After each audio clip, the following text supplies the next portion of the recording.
Hello everyone, आपका स्वागत है एपीआई एजुकेशन के आज के वीडियो में। आज बहुत दिन बाद वीडियो आ रही है बिकॉज ऑफ द रीजंस। इतने टाइम से लगातार एग्ज़ाम का रूटीन था, सो सब लोग एग्ज़ाम्स में बिजी थे इंक्लूडिंग मी। लेकिन हम अपना सी का कोर्स आरटीयू से पहले कंप्लीट करेंगे। हालांकि बहुत ही फंडामेंटल जो टॉपिक्स थे वो तो कवर कर ही लिए हैं। अब मेनली आपके लिए बचता है structure, union and file handling, okay, and pointers.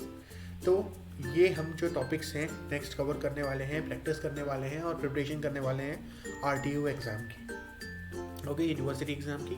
और अब तक अगर आपको कुछ भी समझ में नहीं आया है या कुछ डिफिकल्ट लग रहा है, आप कमेंट करके बिल्कुल डाउट पूछ सकते हैं। उसके लिए अलग से डाउट सेशन वीडियोस भी आपके लिए आएंगे। Okay, so let's start with structures today. Structure क्या होता है बेसिकली? तो देखो, आपने डेटा टाइप्स के बारे में सुन रखा है। मैंने आपको बताया था कि डेटा टाइप फंडामेंटल भी होते हैं, डिराइव्ड भी होते हैं, यूजर डिफाइंड भी होते हैं। जो फंडामेंटल डेटा टाइप्स होते हैं वो बहुत फंडामेंटल बेसिक टाइप के होते हैं, यानी कि इंटीजर, फ्लोट, कैरेक्टर, ये सब। जो डिराइव्ड होते हैं वो इन्हीं फंडामेंटल डेटा टाइप्स से बने हुए होते हैं। ओके, जैसे कि स्ट्रिंग हो गया, जैसे कि कोई एरे हो गया, जैसे कि कोई आप मान लीजिए लिंक लिस्ट वगैरह हो गया। ये जो होते हैं ये डिराइव्ड डेटा टाइप। अच्छा, अब हम आते हैं यूज़र डिफाइंड डेटा टाइप पे। यूज़र डिफाइंड डेटा टाइप क्या होता है? तो यूज़र डिफाइंड डेटा टाइप का मतलब होता है एक ऐसा डेटा टाइप जो कि यूज़र ने खुद अपनी सहूलियत के हिसाब से बनाया है। अगर आपको इसका यूज़ केस मैं बता देता हूँ। मान लीजिए एक क्लास है जिसके अंदर 60 स्टूडेंट्स हैं। आपको उन 60 स्टूडेंट्स के नेम, रोल नंबर एंड सारे सब्जेक्ट्स, 5 सब्जेक्ट्स में मार्क्स, ये एक डेटाबेस बनाना है, स्टोर करना है। ओके, आप फर्स्ट स्टूडेंट के लिए मान लो अब तक जो अपन ने सीखा है उससे आप एक वेरिएबल बनाते हो नेम। तो आप लिख सकते हो नेम 1, उसको आप नेम असाइन करोगे। फिर सब्जेक्ट 1 मार्क्स, तो आप मार्क्स असाइन करोगे एंड सो ऑन। तो नेम, रोल नंबर और 5 सब्जेक्ट के साथ आप टोटल 7 वेरिएबल एक बंदे के लिए मिला रहे हो। अब अगर एक ही बंदे के लिए आप 7 वेरिएबल बनाओगे तो 60 बंदों के लिए आपको इतने सारे वेरिएबल बनाने पड़ेंगे, वो कहाँ से बनाओगे, है ना? और इतने वेरिएबल बना के उनको डेटा देने के बाद में अगर आपको एक भी नए बंदे का डेटा ऐड करना है तो आपको फिर से कोड खोलना पड़ेगा और फिर से उसके अंदर एक नए 7-8 वेरिएबल बना के उसके बाद उसे कंपाइल करना पड़ेगा। एक टैकी प्रोसेस नहीं हो गया? और मैंने 60 बच्चे लिए थे, मान लो आपको कॉलेज के सभी बच्चों के लिए डेटा बनाना है, हजारों बच्चे हैं। अब क्या करोगे? सो इस चीज़ के लिए ना एक चीज़ यूज़ होती है जिसे हम कहते हैं स्ट्रक्चर। और स्ट्रक्चर्स को हम यूज़ करते हैं लिस्ट्स या फिर एरेज के साथ में बेटर यूज़ केस के लिए। बट फिलहाल मैं आपको सिर्फ इतना बताता हूँ, structure is a user defined data type, जिसमें आप कोई एक ऐसा डेटा टाइप बनाते हो जो कि मल्टीपल टाइप्स की वैल्यूज से मिलकर बनाओ। जैसे होमोजेनियस डेटा से डिराइव्ड डेटा टाइप बनता है, एरे वगैरह, स्ट्रिंग।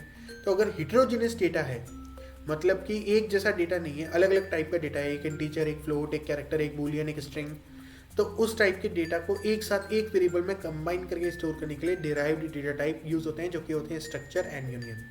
तो आज हम स्ट्रक्चर देखने वाले हैं, कैसे बनता है, कैसे यूज़ करते हैं, लेट्स सी।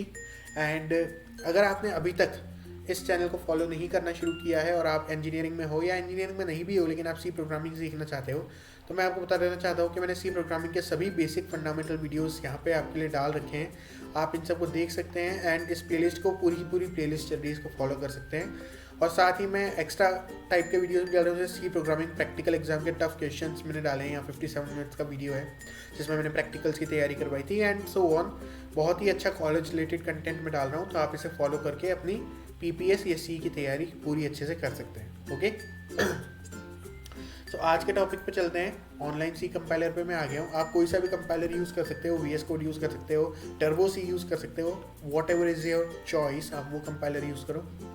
ओके, सो अब मैं क्या कर रहा हूँ, जस्ट 1 सेकेंड।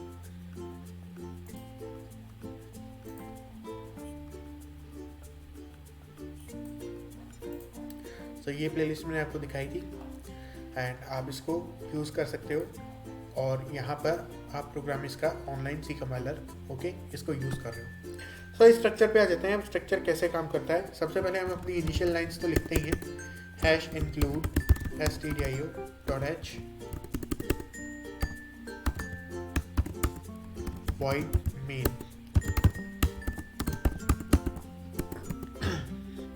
अब एक स्ट्रक्चर आप मेन फंक्शन के अंदर भी बना सकते हो, किसी दूसरे फंक्शन में भी बना सकते हो एंड आप स्ट्रक्चर को ग्लोबली भी बना सकते हो। जैसे कि अगर मैं यहाँ पर एक स्ट्रक्चर बनाता हूँ, स्ट्रक्ट स्ट्रक्ट एक कीवर्ड है जो हम स्ट्रक्चर बनाने के लिए यूज़ करते हैं। फिर मैंने लिखा स्टूडेंट, तो आपने स्टूडेंट नाम का एक स्ट्रक्चर बनाया है। और फिर मैं इसका ब्रेस ओपन कर देता हूँ एंड देन यहाँ पे मैं कुछ वेरिएबल्स डिफाइन करूँगा, जैसे कि कैर नेम, इसको एरे बना देता हूँ 20 की कैपेसिटी वाला, और फिर इंट आईडी, एंड ये दो वेरिएबल बना के सेमीकोलन लगा दिया। ओके, सो ये है एक स्ट्रक्चर बनाने का तरीका। आप इसको देखें, struct student and then brace open करके उसके अंदर दो वेरिएबल डिफाइन कर दिए एंड देन ब्रेस क्लोज करके सेमीकोलन लगा दिया। ये हमारा पूरा एक स्ट्रक्चर बन गया। ओके, अब इस स्ट्रक्चर को यूज करना है, तो यूज कैसे करेंगे? Just 1 second. इसको यूज करना है। यूज करने के लिए हम यहाँ पर लिखेंगे स्ट्रक्ट, और फिर ये स्ट्रक्ट कीवर्ड लिखते हैं, फिर लिखते हैं स्टूडेंट स्ट्रक्चर का नाम, फिर लिखते हैं हम वेरिएबल का नाम जो हम नया वेरिएबल बना रहे हैं, सपोज ए, और सेमीकोलन लगा दिया। तो अब ए नाम का एक वेरिएबल बन गया जो कि स्ट्रक्ट स्टूडेंट टाइप का है। अब स्ट्रक्ट स्टूडेंट बेसिकली आपका एक डेटा टाइप बन चुका है, जिसके अंदर आप दो तरह की, यानी कि हेटेरोजेनस डेटा, दो तरह का डेटा स्टोर कर सकते हो, एक है स्ट्रिंग और एक है इंटीजर। ओके, सो ये एक ऐसा वेरिएबल है जो दोनों को स्टोर कर सकता है। आपने ये वेरिएबल बनाया मेन के अंदर, और फिर आपने लिखा a dot name equals Ayushman. Okay, ये आपने लिख दिया, सेमीकोलन लगा दिया, बहुत सिंपल है। ऐसे ही आप लिख सकते हो a dot I D equals 1, और आपने दोनों को असाइन कर दिया, यानी कि अब आपने a जो वेरिएबल था उसके नेम और उसके आईडी दोनों को एक एक वैल्यू असाइन कर दी है। ओके, इस तरीके से आप वैल्यूज असाइन करेंगे इस वेरिएबल को। तो यहाँ पे आप लिख सकते हैं printf %s, यहाँ पर लिख दें आप a डॉट नेम, जो नाम है वो प्रिंट हो जाएगा, और आप लिख सकते हैं printf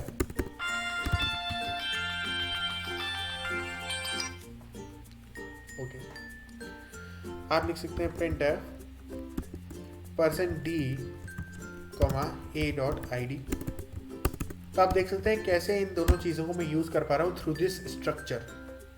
ओके, सबसे पहले क्या किया? सबसे पहले हमने स्ट्रक्चर बनाया।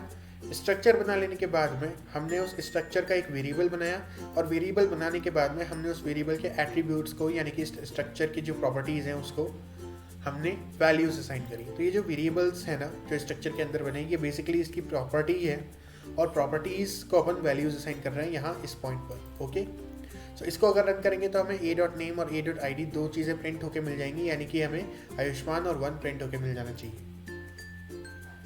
Okay, error assignment to expression with error type a dot name equals Ayushman.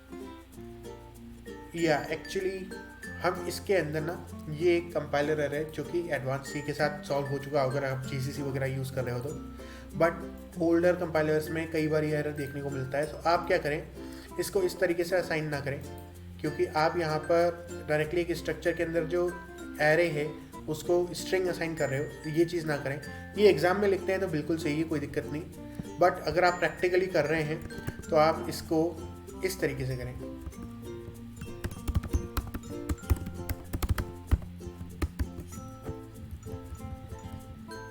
अगर आप मॉडर्न कंपाइलर्स GCC वगैरह यूज़ कर रहे हैं MinGW, तो उसमें ये एरर नहीं आने वाला आपके सामने। So hash include string.h, and then यहाँ पे मैं लिख दूंगा getS a dot name. Okay, या तो आप ये कर सकते हैं, या फिर आप इसकी जगह, अगर मैं यहाँ पे इसको कमेंट आउट कर देता हूँ, यहाँ पर आप इसकी जगह ये भी लिख सकते हैं scanf %s, and a dot name. Okay, इन दोनों ही तरीके से आप इसको इनपुट में ले सकते हैं। अदरवाइज आप इसको एज एन एरे स्पेसिफाई कर सकते हैं, जैसे कि मैं आपको एक और तरीका दिखा देता हूँ। यहाँ पर मैं लिख सकता हूँ a डॉट नेम इक्वल्स, और एक एरे बना दिया, और यहाँ पर लिख दिया a, y and so on, last में नल सेट लगाना होता है, नल सेट लगा दिया। ऐसे भी आप इसको कर सकते हैं, तीनों तरीके से कर सकते हैं। एग्जाम में तीनों ही सही है, बट प्रैक्टिकली अगर आप कर रहे हैं और आप एकदम एडवांस्ड कंपाइलर यूज़ नहीं कर रहे हैं, तो ये इस तरह के आपको छोटे छोटे एरर्स देखने को मिल सकते हैं। तो यहाँ पे मैं नेम एंटर करूँगा आयुष्मान, एंड यहाँ पे आयुष्मान और 1 प्रिंट हो गया है। ऑफ कोर्स मैंने स्लैश n नहीं लगाया, तो वो उसी लाइन में प्रिंट हुआ है, इट्स नॉट समथिंग स्पेशल। तो यहाँ पे एक /n भी लगा सकते हैं printf के अंदर, ताकि वो नेक्स्ट लाइन में प्रिंट हो।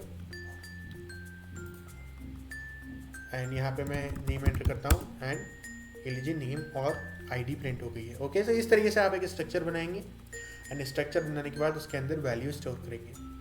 अब आप इसमें कुछ और बातें देखें, जैसे कि मैं इस सब को यहाँ से हटा देता हूँ और यहाँ मैं लिखता हूँ ये जो स्ट्रक्चर मैंने बनाया ना, इसके बाद ही मैं ए लिख देता हूँ सेमीकोलन लगाने से पहले, या फिर मैं बी और सी भी लिख सकता हूँ। तो ये ए बी सी तीनों इसी स्ट्रक्चर के वेरिएबल बन गए बाय डिफ़ॉल्ट। ओके, तो अब ए बी और सी तीनों इसी स्ट्रक्चर के वेरिएबल है और मैं इसको यूज़ कर सकता हूँ। अब मैं यहाँ पे लिखता हूँ ए इक्वल्स और इस तरह से एक एरे का सिंबल बनाऊंगा और यहाँ पे ऑर्डर वाइज दोनों प्रॉपर्टीज दे दूंगा, यानी कि यहाँ मैंने दे दिया आयुष्मान और यहाँ मैं दे देता हूँ आईडी, तो आईडी में देता हूँ 1। ओके, इस तरीके से भी आप कर सकते हो और ये भी एक तरह का असाइनमेंट है जिससे आप एक साथ दोनों प्रॉपर्टीज़ को एक ही स्टेटमेंट में दे रहे हो। ओके, एंड अगेन यहाँ पे वही सेम एरर आया क्योंकि हम इस कंपाइलर में डायरेक्टली उसको एग्जीक्यूट नहीं कर सकते, असाइन नहीं कर सकते। अब यहाँ पे हम क्या करते हैं, ये आप इस तरीके से कर सकते हैं, इसको मिटाना नहीं चाहिए। ओके, ये एक तरीका है। दूसरी बात, आप इसको कॉपी भी कर सकते हो, जैसे कि मैंने लिख दिया b इक्वल्स ए, ये भी सही है। ओके, और b इक्वल्स ए मैंने लिख दिया तो अब a का जो भी डेटा था वो b के अंदर कॉपी हो गया और इस तरीके से आप स्ट्रक्चर्स को कॉपी कर सकते हो। ओके, सो ये बहुत ही बेसिक चीज़ हो गई स्ट्रक्चर की। अब हम एक क्वेश्चन कर लेते हैं। आई होप कि आपको स्ट्रक्चर समझ में आया होगा। So the question is write a program to take user input of student data and print using structure variables. Okay, so हमें सबसे पहले यूजर इनपुट लेना है। IPO का हमेशा ध्यान रखें, इनपुट प्रोसेसिंग आउटपुट। पहले इनपुट्स क्लियर करो, वॉइड मेन बना लिया मैंने एंड पहले इनपुट क्लियर करना है तो मैं यहाँ पे एक कैरेक्टर टाइप का एरे बना लेता हूँ, नेम इंडेक्स 20 एंड आईडी ले लेते हैं, तो यहाँ पे एक इंट आईडी हो जाएगी एंड देन इनपुट ले लिया। अब इसे अपन को यूज़र से इनपुट में लेना है, मतलब अभी तो वेरिएबल डिक्लेयर की है। मैं स्कैनफ कर देता हूँ %d एंड आईडी इनपुट में ले ली, फिर स्कैनफ कर देता हूँ %s एंड नेम। ओके, अब ये मैं आपको बताता हूँ कैसे कैसे अपन आगे इसको प्रोसीड करके प्रोग्राम को, ये मैं आपको बता रहा हूँ। सबसे पहले सब कुछ छोड़ो, केवल इनपुट ले लो। मैंने इनपुट ले लिए, अब प्रोसेसिंग आती है। तो प्रोसेसिंग में क्या है, आपको दे रखा है यूजिंग स्ट्रक्चर वेरिएबल, तो आपको स्ट्रक्चर वेरिएबल यूज़ करने हैं। तो यहाँ पे प्रोसेसिंग का पार्ट आता है, तो आप क्या करो, प्रोसेसिंग का पार्ट डाल दो, यानी कि एक स्ट्रक्चर बना दो। तो यहाँ पे मैं एक स्ट्रक्ट के अंदर इसको डाल देता हूँ, स्ट्रक्ट स्टूडेंट, और ब्रेस ओपन कर लिया और यहाँ पे ब्रेस क्लोज करके सेमीकोलन लगा दिया। एंड अब यहाँ पे हमको एक वेरिएबल a बना लेना है और इसी a को हम यहाँ पे a डॉट करके कनेक्ट कर सकते हैं और ये आपका स्ट्रक्चर के साथ कनेक्ट होकर एक स्ट्रक्चर टाइप में बन गया। एंड अब आता है आउटपुट।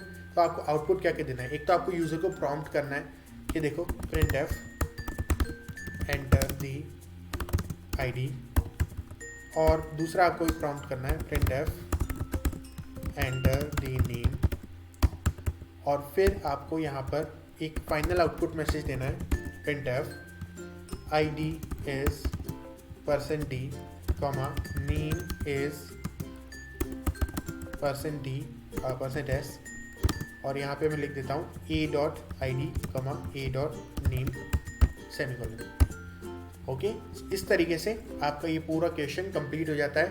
एंड आपने सबसे पहले इनपुट्स प्रोसेस किए, फिर प्रोसेसिंग में आपने स्ट्रक्चर बना के उसका वेरिएबल असाइन किया एंड कनेक्ट कर दिया यहाँ पे। उसके बाद आपने आउटपुट्स दे दिए तीनों प्रिंटर। IPO साइकिल से बहुत इजीली ये प्रोग्राम बन गया, बहुत ही इजी प्रोग्राम है ये, कुछ मुश्किल नहीं है। तो एंटर दी आईडी मैंने 2 एंटर किया, एंटर दी नेम मैंने आयुष्मान एंटर किया, यहाँ पे ID is 2, name is Ayushman, print out होकर आ गया। ओके, सो बहुत ही सिंपल क्वेश्चन है। आई होप कि आपको स्ट्रक्चर का कॉन्सेप्ट समझ में आया होगा। नेक्स्ट वीडियो में हम देखेंगे कैसे एक फंक्शन के साथ स्ट्रक्चर को यूज़ करते हैं और कैसे एक पॉइंटर के साथ स्ट्रक्चर को यूज़ करते हैं। बट उससे पहले मैं आपको बताऊंगा कि पॉइंटर्स क्या होते हैं, क्योंकि फंक्शन मैं आपको बता चुका हूँ। तो next video most probably pointers के ऊपर आएगी। सो उस वीडियो को देखना मत भूलिएगा, क्योंकि ये आपके कोर्स का एक मेजर टॉपिक है, बहुत इंपॉर्टेंट। पॉइंटर, डबल पॉइंटर, क्या होते हैं पॉइंटर्स। ओके, सो ये वीडियो देखने के लिए शुक्रिया। अगर आपको स्ट्रक्चर में कोई भी डाउट है तो आप कमेंट करके पूछ सकते हैं, एंड कोई और भी टॉपिक से डाउट है तो कमेंट कीजिए, क्योंकि डाउट सेशन में आपके डाउट्स मैं कंसिडर जरूर करूँगा। ओके, सो वीडियो देखने के लिए थैंक्स, मिलते हैं अगले वीडियो, तब तक के लिए कीप वॉचिंग।